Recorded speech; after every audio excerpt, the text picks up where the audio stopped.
for a 400 kilowatt fire.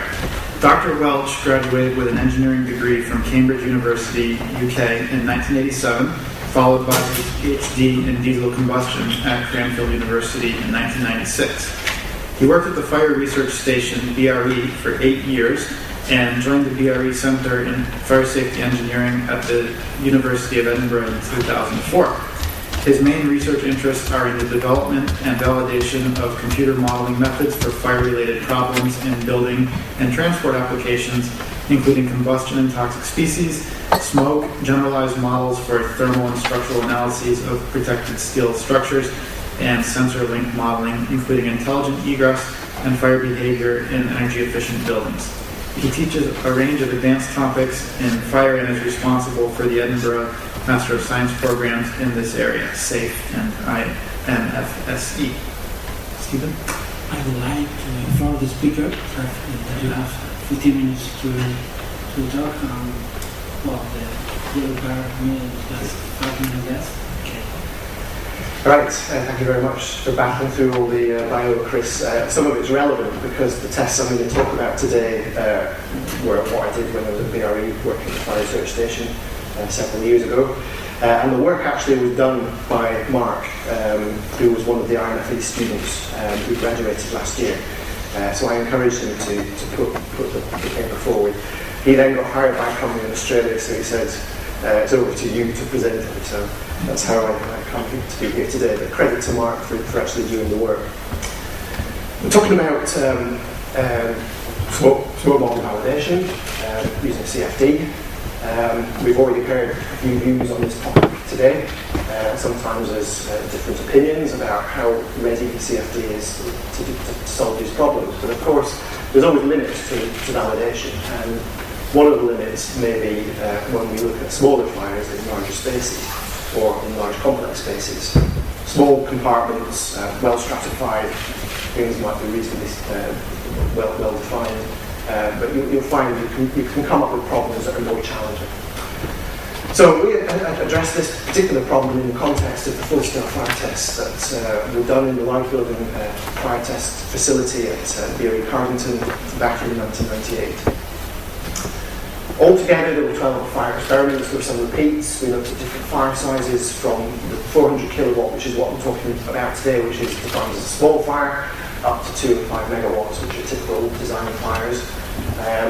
Previously, we've published verification about validation of those fires. We looked at smoky fuel, kerosene, and clean burning fuel in RMS. And we looked at fires in the atrium of the building and on the first floor in the first floor compartment. We gathered lots of data of sufficient resolution to do some CFD model validation. So that's the building in its entirety. The tests were done down here in the atrium space in the first floor. That's a view of the atrium, so you get an idea of the sort of scale. It's about 8 meters by 8 meters. And that's the simulated computational domain, which was blocked in, so compartment walls were put in to basically, there's no windows on the first floor to define the computational space for running the tests. You have quite an interesting scenario there where you've got the fire on the ground floor, the smoke moving up into the first floor and around and then out again, and variance on that depending on where the fire source is. So that's the fire down on the ground floor. That's the first floor opening. You can see some of the instrumentation there for measuring velocities and temperatures in the opening. A view from in the atrium space itself, you can see some of the complexities of the ceiling, the beams and the corrugated slim deck floor. A picture of one of the fires down in the atrium. So in the paper, we've got all the details about the tests. We've got the dimensions, geometries there. We're talking about 20 meters across by 20 meters deep into the compartment. I've got the pictures, I've got the locations of the fires on these diagrams. So today I'm only going to be talking about the fires in locations B and C, which is the 400 kilowatt fire on the first floor compartment. So it's a small subset of the overall problem. Here are those fires highlighted in the overall test program, so they were both using IMS. So what you'll see in the results is a difference that's derived from the fact that one fire is right at the front and the other is right at the back. There's a transit time for the movement of the smoke.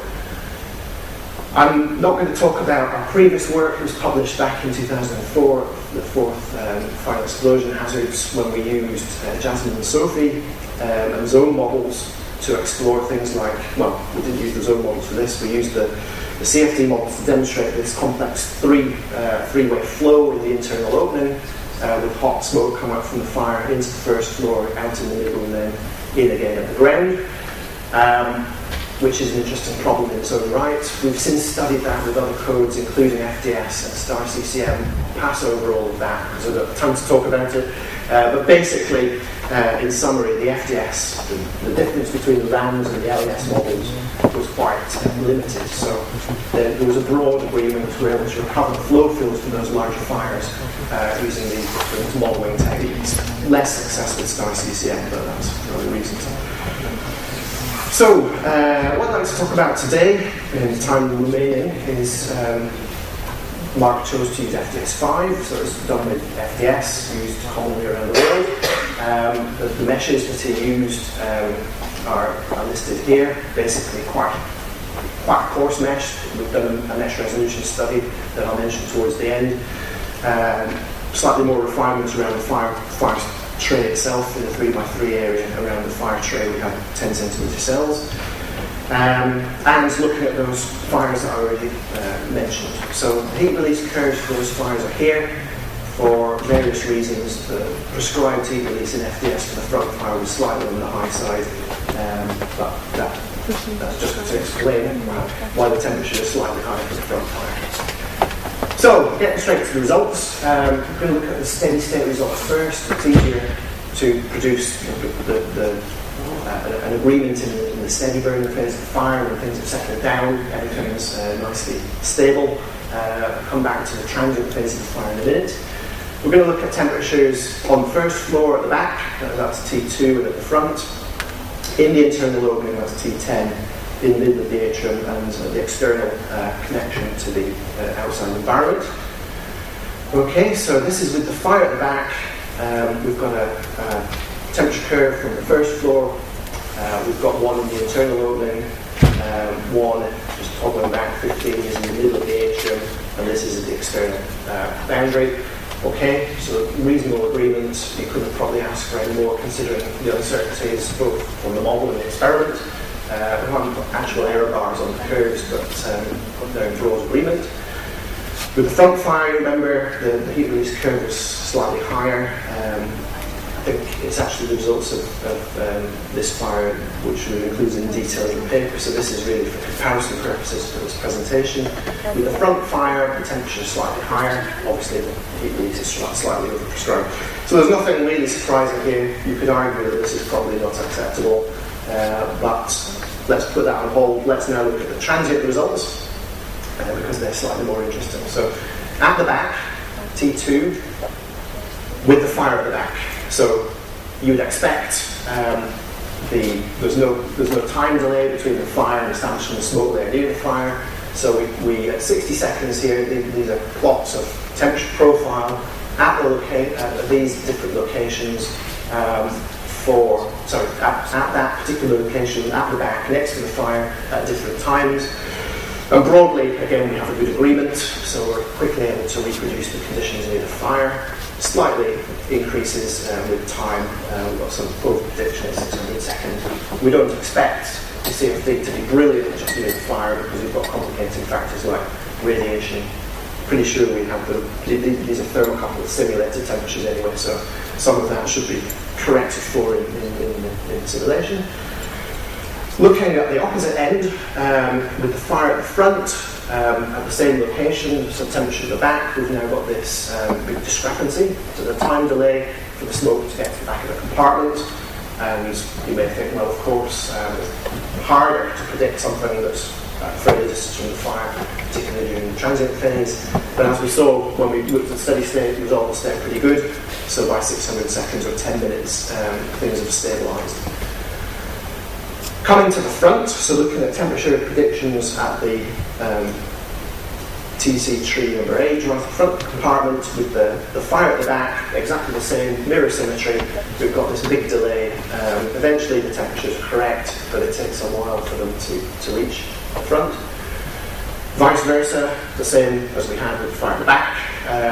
We quickly have a good representation of fire temperatures, and they're pretty good, quite good, even improved on that at 10 minutes.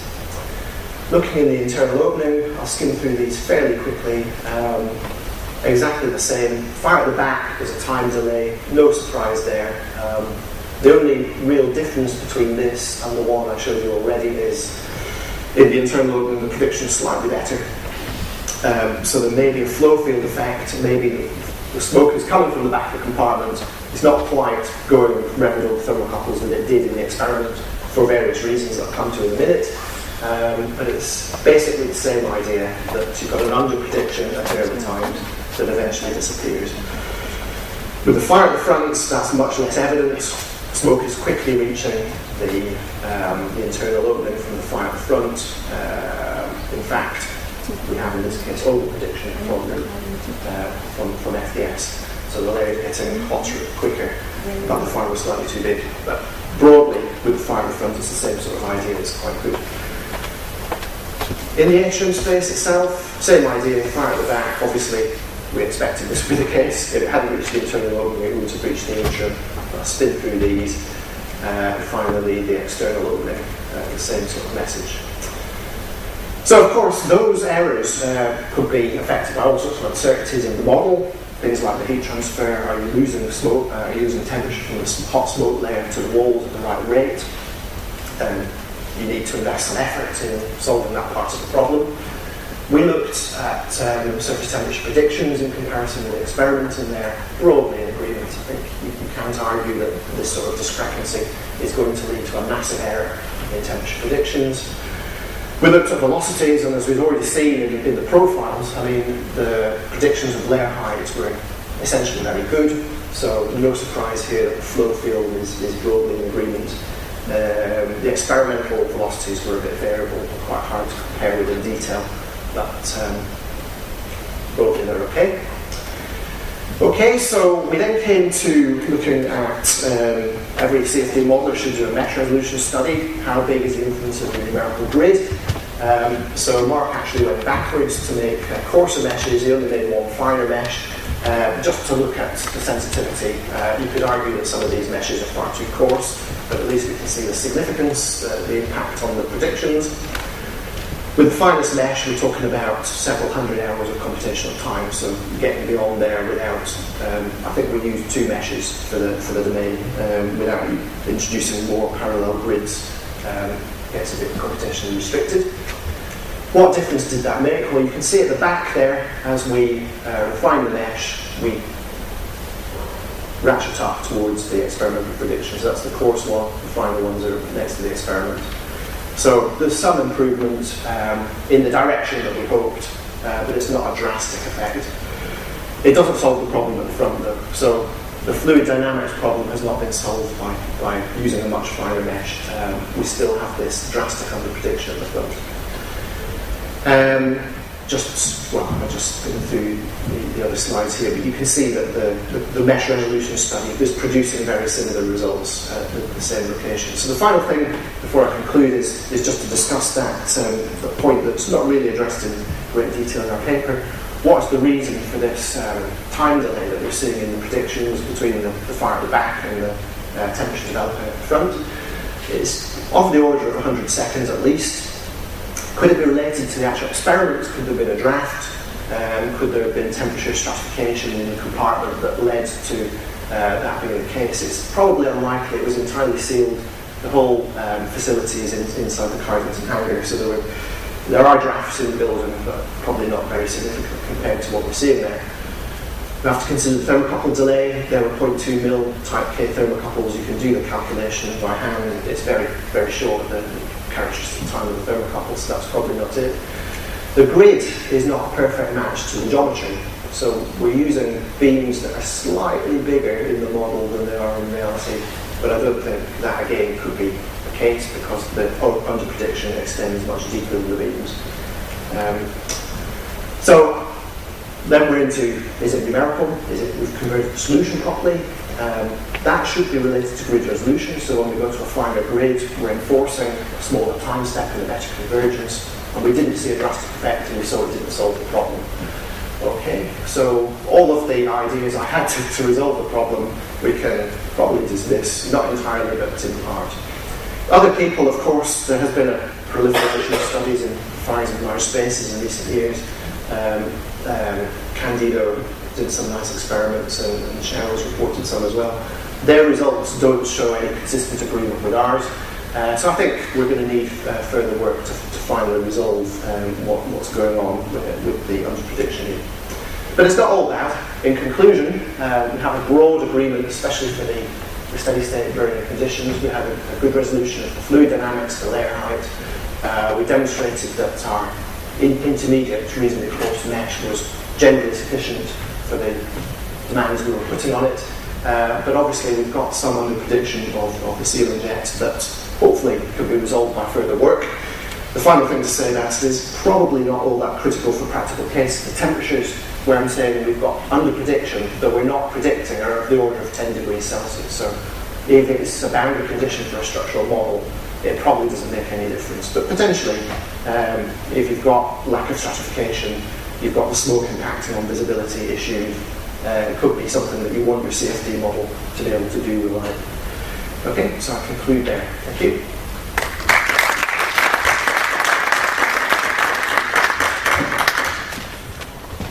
Any questions for the speaker?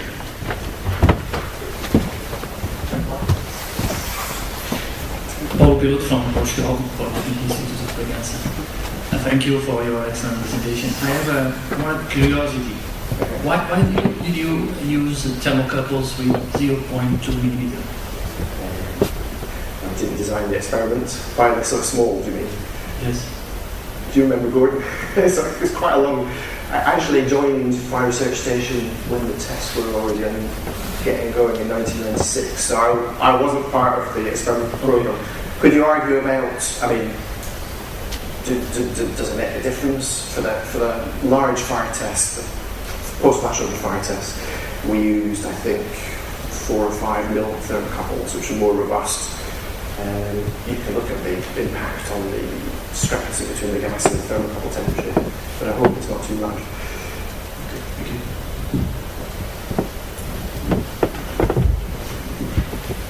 Any other questions for the speaker? Let me ask once. Okay, thanks. So you have the underprediction of the temperature far from the fire, right? Have you thought about maybe some thermal storage effects in the ceiling or the beams near the fire? I know you talked about temperatures, but any thoughts on that as a possible explanation? Yeah, we actually, that was something that we looked at in some detail when we did the full scale. The 2 and the 5 megawatt, we calculated how much of the energy had gone into the steel beams and how much difference it would make on the hot layer temperature. In the steady phase, it's very little, but arguably it could be significant. It could be a degree or two, certainly in the early phase. And I would need to go back and do the same again for this. We were modelling heat transfer, so there's some heat loss we predict from surface temperature. So we're extracting some of the energy from the smoke. But whether it's the right amount, what the sensitivity of the final answer to that uncertainty, that mismatch of prediction, it would be good to quantify that. That would certainly help. Thank you. Okay, let's thank the speaker one last time.